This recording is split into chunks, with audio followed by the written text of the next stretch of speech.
दोस्तों नमस्कार। स्वागत है आपका हमारे इस यूट्यूब मंच पर। दोस्तों, आपने केरला फाइल्स और कश्मीर फाइल्स जैसी प्रोपेगेंडा मूवी के बारे में चर्चा होते हुए बहुत सुना, लेकिन एप्स्टीन फाइल के बारे में सबकी जुबान सिली हुई है।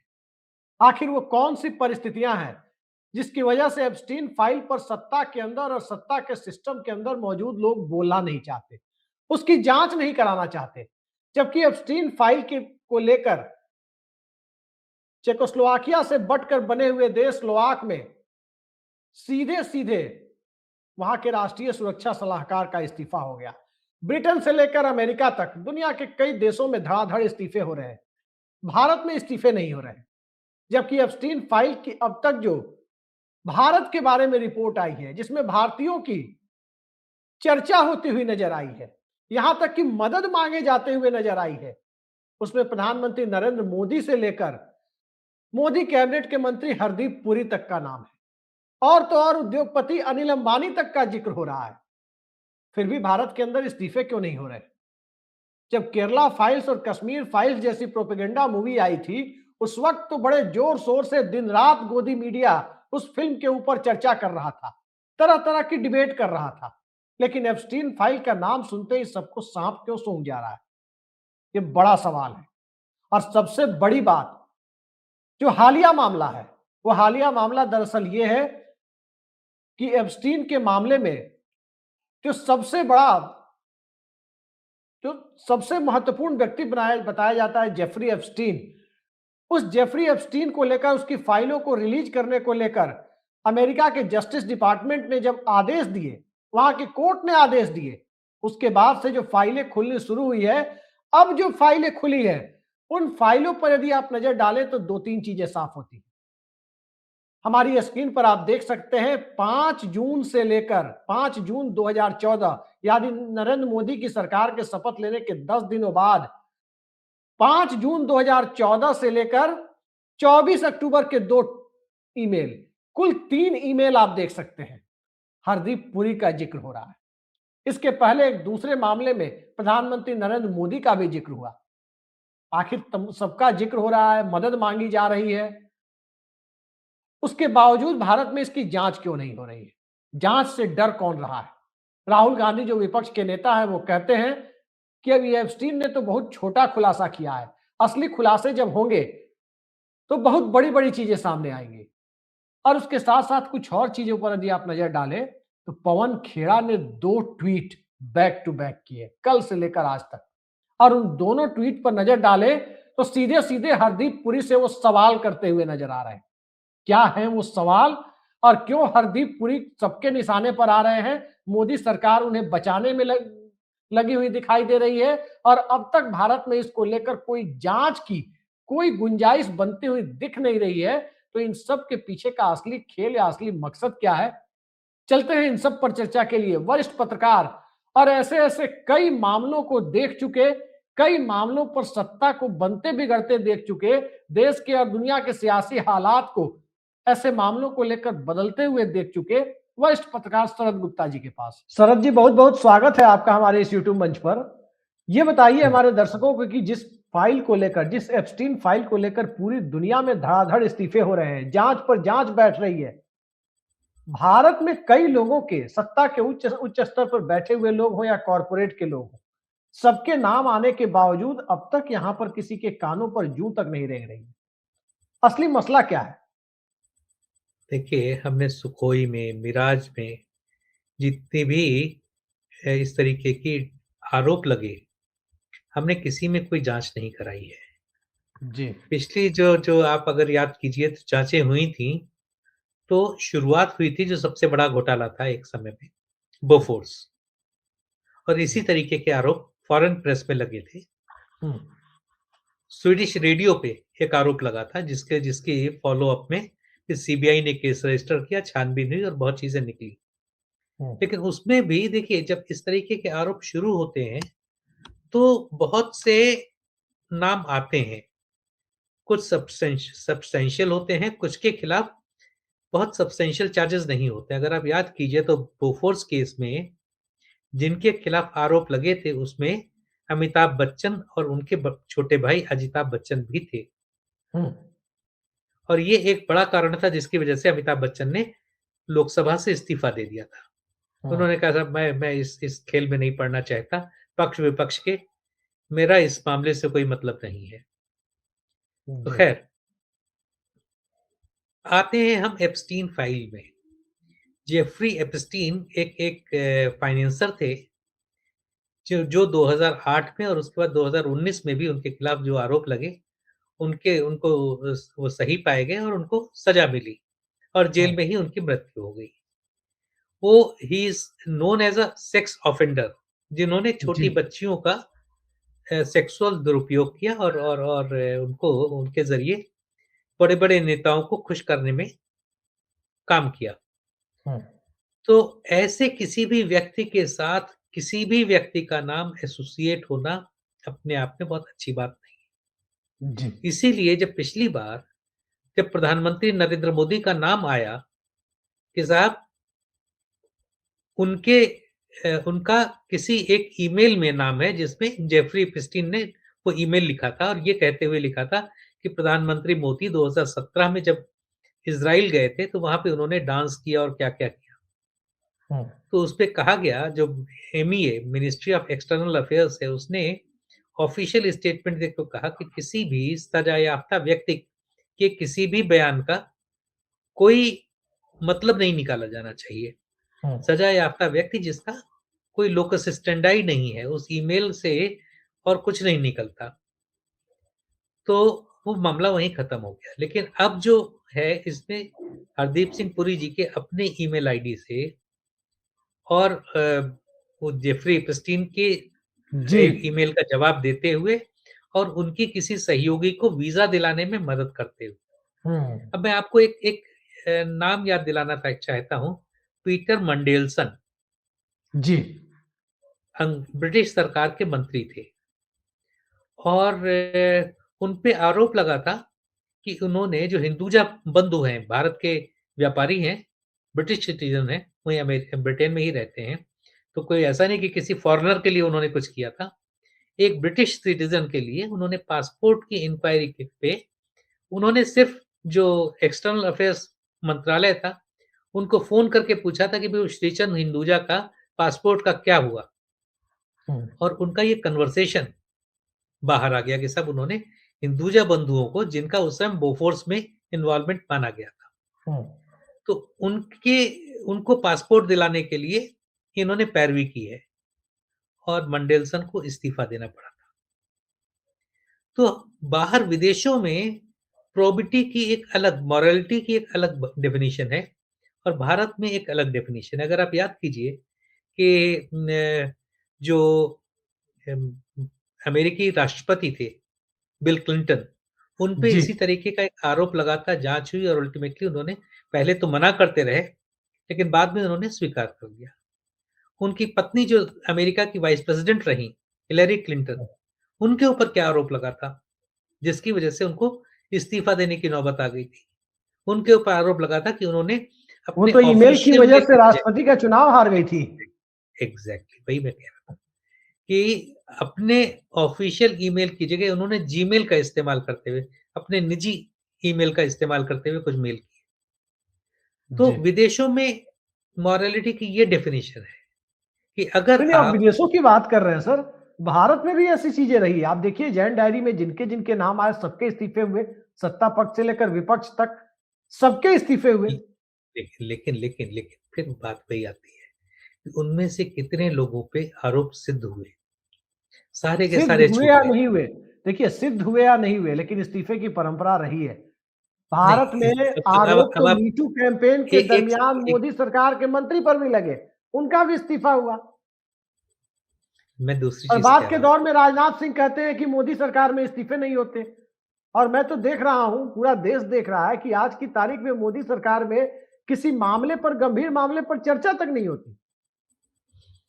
यही मैं आपसे बताने जा रहा था कि पिछली बार जब भारत में इस्तीफे हुए थे और किन्हीं घोटालों में जाँच हुई थी, तो वो घोटाले थे कोयला घोटाला, 2G घोटाला, कॉमनवेल्थ घोटाला, अगस्ता वेस्टलैंड घोटाला, इस तरीके के जो घोटाले थे उनमें जाँच हुई और लोगों ने इस्तीफे दिए। लेकिन अल्टीमेटली क्या हुआ? ये सारी 2011-12 की बात है और अब 15 साल हो चुके हैं।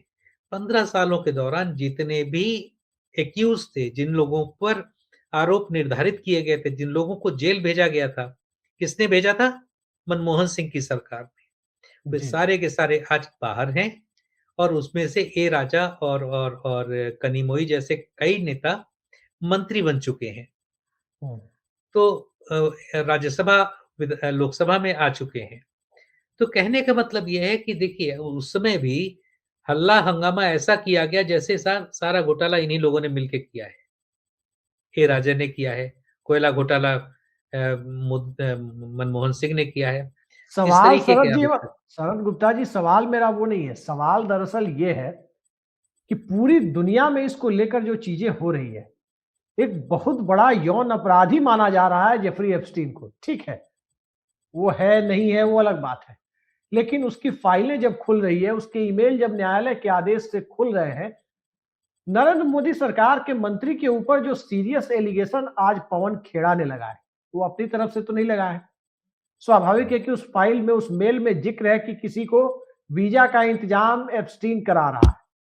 भारत जाने के लिए तत्काल उसके किसी सहयोगी को वीजा चाहिए और वो वीजा का इंतजाम करा रहा है।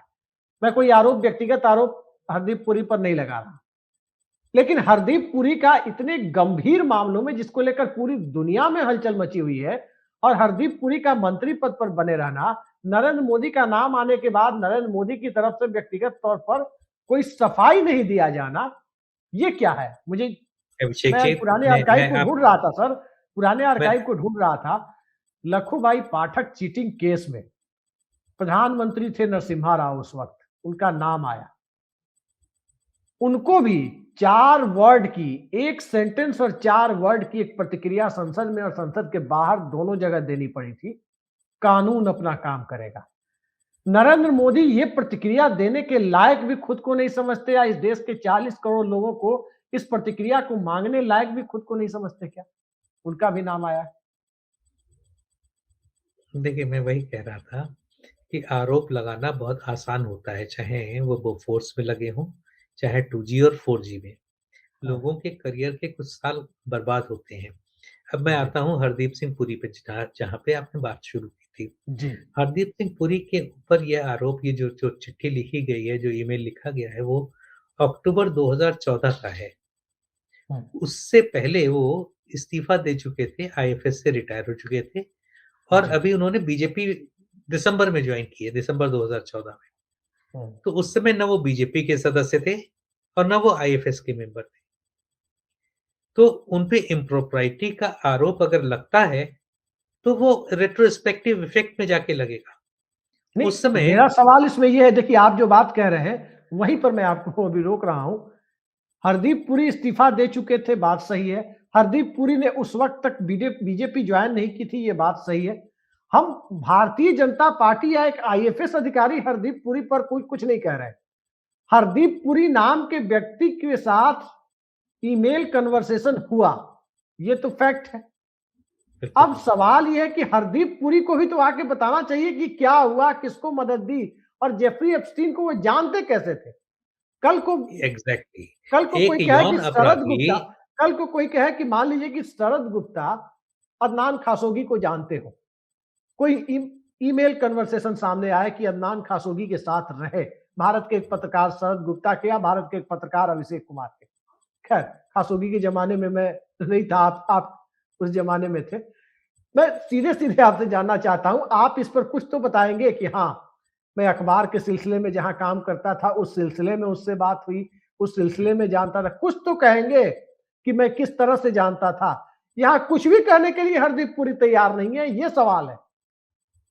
देखिए, बिल्कुल आप ठीक कह रहे हैं कि सरकार की ओर से भी आना चाहिए कि हमारे एक मंत्री को, एक ऐसा व्यक्ति जिसको खुद भारत सरकार का विदेश मंत्रालय कह रहा है कि कन्विक्टेड व्यक्ति है, जिसको सजा याफ्ता व्यक्ति है और उसकी बात की कोई वैल्यू नहीं है। तो जब जी, आप जिस आदमी को कन्विक्टेड बता रहे हैं, तो उस आदमी के साथ आपके एक मंत्री जी के क्या संबंध रहे हैं, ये बताना चाहिए। मंत्री जी उसको क्यों जानते थे, कैसे जानते थे और उसकी किसी सहयोगी को वीज़ा दिलाने में क्यों मदद कर रहे थे उस समय। हम्म, तो चीज़ें सफाई तो आनी चाहिए। कोई उनसे इस्तीफ़ा नहीं माँग रहा है, लेकिन कम से कम सरकार को सफाई देनी चाहिए। सरकार जी दे ना दे, कम से कम ये उनकी मॉरल रिस्पॉन्सिबिलिटी हरदीप सिंह पुरी की, उनको या उनके किसी स्पोक्स पर्सन को, बीजेपी के स्पोक्स पर्सन को बताना चाहिए कि साहब स्थिति यह है। जैसे कांग्रेस के स्पोक्स पर्सन पवन खेड़ा कोई आरोप लगा रहे हैं, तो ज़रूरी नहीं कि प्राइम मिनिस्टर मोदी जवाब दें या हरदीप सिंह पुरी जवाब दें।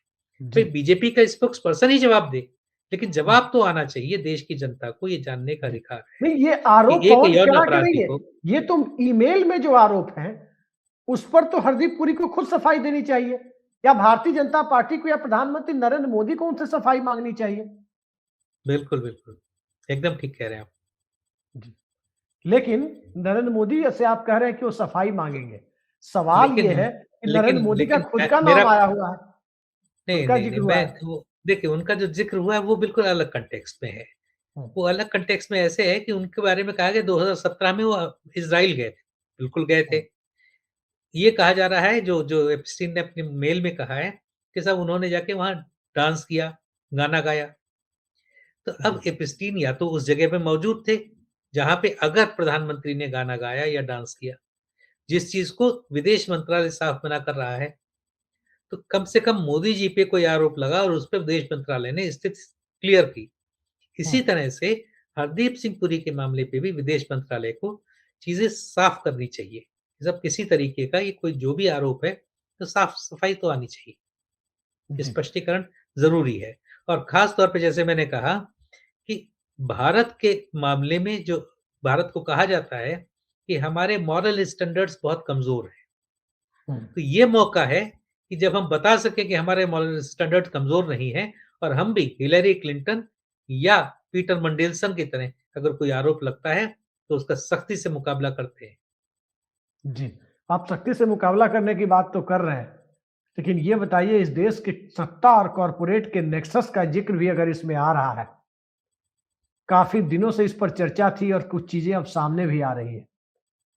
ये सत्ता और कॉर्पोरेट का नेक्सस, मेरा इशारा आप समझ रहे हैं कि अनिल अंबानी की तरफ है। सत्ता और कॉर्पोरेट का नेक्सस ये सीधे-सीधे आखिर जेफरी एप्स्टीन तक कैसे जुड़ता है? क्योंकि भारत में जब आईपीएल शुरू हुआ क्रिकेट में, उस वक्त आईपीएल को कहा गया, कई लोगों के आरोप थे कि आईपीएल दरअसल क्रिकेट, ग्लैमर, ड्रग्स, बेटिंग इन सब का एक कथित कॉकटेल है। हालांकि मैं उन आरोपों की तह में नहीं जाना चाहता और मैं मुझे उसकी सत्यता मालूम भी नहीं है। इसी तरह से कहा जाता है कि सत्ता और कॉर्पोरेट का जो नेक्सस है, वो दूसरी कई गतिविधियों को भी जन्म एक देता सेकंड है। यहाँ पे आपको आपको यहाँ पे जी। क्लियर कर देना चाहूँगा। आपने आईपीएल के बारे में कहा, आईपीएल का जो फॉर्मेट बना था, हुँ, आपको भी पता होगा कि शाम के समय खेल होते थे 7 बजे से 10 साढ़े 10, 11 बजे तक जी, और खेल खत्म होने के बाद पार्टीज़ होती थी। जी, वीआईपीज़ उन पार्टीज़ में जाते थे और उसमें प्लेयर्स को भी एक्सपेक्टेड होता था कि आप भी आइए। हुँ, कुछ प्लेयर्स जाते थे, रिज़र्व प्लेयर जाते थे जो क्योंकि जिनको फिर अगले दिन खेलना है या उसके तीसरे दिन खेलना है, तो नहीं जाते थे। लेकिन आईपीएल आप ठीक कह रहे हैं कि ग्लैमर और पॉलिटिक्स का या कॉर्पोरेट का एक ऐसा कॉकटेल बना था, हुँ, जिसमें पैसा ही पैसा था। जी। तो बिल्कुल सही कह रहे हैं आप। तो आईपीएल एक ऐसी जगह थी और मुझे लगता है कि एप्स्टीन ने भी कुछ इसी तरीके के काम शुरू किए थे। जी, एप्स्टीन ने अगर इसी तरीके के काम शुरू किए, सवाल ये है कि इस तरह के काम के पीछे मकसद क्या था? देखिए कॉर्पोरेट का काम है फायदा उठाना सत्ता से। सत्ता को खुश करना, सत्ता की कोशिश होती है कॉर्पोरेट को खुश रखना। ये एक मिला-जुला खेल है, सभी जानते हैं इस बात को। उससे बड़ा सवाल ये है कि अगर जेफरी एप्स्टीन की एंट्री इसमें हो रही है, तो क्या इसमें कोई अंतर्राष्ट्रीय नेक्सस भी चल रहा है, जो नेशनल इंटरेस्ट को नुकसान पहुंचा रहा हो? क्या इसमें कहीं ना कहीं मोरल स्टैंडर्ड जिसकी चर्चा आप कर रहे थे, मोरल स्टैंडर्ड हमारे इंडियन वैल्यूज के अकॉर्डिंग नहीं है और उसमें वो सारी चीजें हैं जो खासकर टैक्स हेवन कंट्री में बहती हुई दिखाई देती है?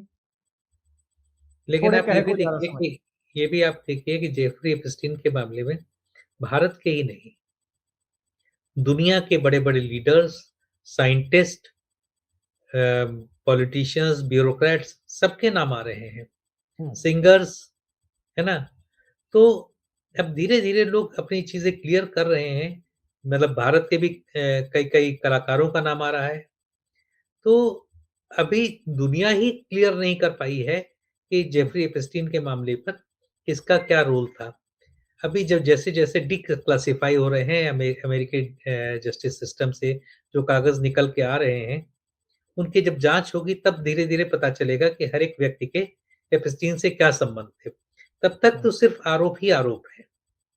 लोगों को जी। सफाई देनी चाहिए, ख़ास तौर पे जो पब्लिक सर्विस में है, लेकिन अभी तक विदेश में भी अधिकतर लोग चुप्पी साध कर बैठे बैठे हैं। ना तो कोई जाँच हुई है ऐसी, जिसमें इन सारे आरोपों की जाँच नहीं तो अंदर तक डोनाल्ड हो। ट्रंप भी कह रहे हैं सर, डोनाल्ड ट्रंप भी कह रहे हैं कि एप्स्टीन के आरोपों को और उसके जो भी मेल सामने आ रहे हैं, आरोपों की शक्ल में ही दिखाई दे रहे हैं, उस पर बहुत ज्यादा ध्यान देने की जरूरत नहीं है। तो ट्रंप की बातें तो एग्ज़ैक्टली। समझ में आती है कि ट्रंप क्यों ऐसा कह रहे हैं। ये बात हुँ, कहने के लिए भी हमारे हुक्मरान क्यों सामने नहीं आ रहे हैं जिनका जिनका जिक्र हो रहा है। ये भी तो सामने आना चाहिए कि भाई उस पर ध्यान देने की जरूरत नहीं है। समस्या उम्मीद वहां करना से चाहिए खड़ी है कि कि कोई प्रतिक्रिया नहीं, मतलब इस खबर को बेमौत मर जाने दो। जिनको हल्ला नहीं, करना है करने दो, जैसे मणिपुर के मुद्दे पर जिनको बोलना है, अंतर्राष्ट्रीय संस्थाएं बोले, फुटेज आ जाए, लेकिन सरकार नहीं बोलेगी। सरकार की तरफ से सत्ता के शीर्ष पर बैठे हुए व्यक्ति नहीं बोलेंगे। उनका मुंह खुलवाने के लिए अविश्वास प्रस्ताव तक लाना पड़ेगा। तो क्या भारत में एप्स्टीन को लेकर के जो आशंका बढ़ती जा रही है, क्या एप्स्टीन के मुद्दे पर भी अविश्वास प्रस्ताव विपक्ष को लाना पड़ेगा ताकि सत्ता में बैठे हुए लोग कुछ तो बोले? अब ये मुख्य विपक्षी पार्टियों को तय करना है। मैं इस पे कैसे कह सकता हूँ, लेकिन हाँ, उम्मीद की जानी चाहिए कि जिन लोगों के खिलाफ खास तौर पे जो सत्ता प्रतिष्ठान में ऊँचे पदों पर बैठे हैं, उनको अपने खिलाफ आए हुए किसी भी मामले पर सफाई देनी चाहिए। जनता के बीच में अपनी छवि, अपनी स्थिति साफ करनी चाहिए। एक आखिरी सवाल पर आ रहे हैं सर। अक्सर देखा जा रहा है कि भारत में कुछ मामलों की जांच को लेकर पहले वाली व्यवस्था भी नहीं है कि जांच होगी और जांच तक कुछ चीजें चलेंगी। पनामा पेपर्स का मामला मोदी सरकार के दौर का ही है। नवाज शरीफ का पॉलिटिकल करियर खत्म हो गया पाकिस्तान में। दुनिया दुनिया के दूसरे देशों में आप जाकर के देखें, कई सारे पॉलिटिशियन और कॉर्पोरेट के लोगों का करियर डूब गया। भारत के अंदर भी कुछ लोगों का जिक्र हुआ। अमर सिंह ने तो अमिताभ बच्चन का नाम लेकर के आरोप लगाया कि पनामा पेपर्स में जांच होनी चाहिए। मैं कोई आरोप नहीं लगा रहा किसी के ऊपर, लेकिन भारत में पनामा पेपर्स की जांच एक तरह से दबा दी गई। पूरे देश ने देखा दबा दी गई। ठीक इसी तरह से राफेल का मुद्दा आप देखें, ठीक इसी तरीके से दूसरे सारे मामले को देखें। कई यहां तक कि सरकार में बैठे हुए लोग कई सालों तक इलेक्टोरल बॉन्ड्स का मामला भी दबाकर बैठे रहे। अब सवाल ये उठता है कि इसी तरह क्या एप्स्टीन जैसी चीजों को दबाया जाएगा उस समाज में जिस देश का पारंपरिक समाज एप्स्टीन की फाइलों के साथ मेल खाता हुआ नहीं दिखता, उसे स्वीकार करता हुआ नहीं दिखता। क्या आपको लगता है एप्स्टीन की बातें जैसे जैसे नीचे तक पहुंचेगी, जनता में इसकी कैसी प्रतिक्रिया होगी? मुझे लगता है कि प्रधानमंत्री मोदी की फिलहाल जो छवि है, हम्म, वो हम कुछ भी या विपक्ष कुछ भी आरोप लगाए, लेकिन मोदी जी चुनाव पर चुनाव जीतते जा रहे हैं और किसी भी हम्म, राजनीतिक व्यक्ति के लोकप्रियता की एकमात्र कसौटी चुनावी नतीजे हैं। हम्म, और फिलहाल पिछले 12 साल हो गए हैं। 12 साल से मोदी जी की लोकप्रियता थोड़ा-सा 2024 में डेंट लगा लगा मान सकते हैं, लेकिन उसके बाद से लगातार वो जीत रहे हैं। तो मुझे लगता नहीं है कि एप्स्टीन फाइल के मामला इतना सीरियस है। एक ज़माने में बोफोर्स ज़रूर करप्शन का पर्यायवाची बन गया था, कि हर हम्म। एक आदमी कहता था, और "अरे यार वो बोफोर्स के फलाना।" नाम पर वोटिंग करने वाले इस देश के ज्यादातर तबके को बोफोर्स का मतलब नहीं पता था। इसके बावजूद जी, बोफोर्स भ्रष्टाचार का पर्यायवाची बना दिया गया था। लेकिन मुझे लगता नहीं कि एप्स्टीन इतना सीरियस मामला है या लोगों की इतने समझ में आ रहा है, जिससे कि वो जनमानस में नीचे तक पहुँच जाए। ऐसा मुझे लग रहा है। चलिए, आप कह रहे हैं कि नीचे तक जनमानस में पहुंचेगा, ऐसा आपको संदिग्ध लगता है।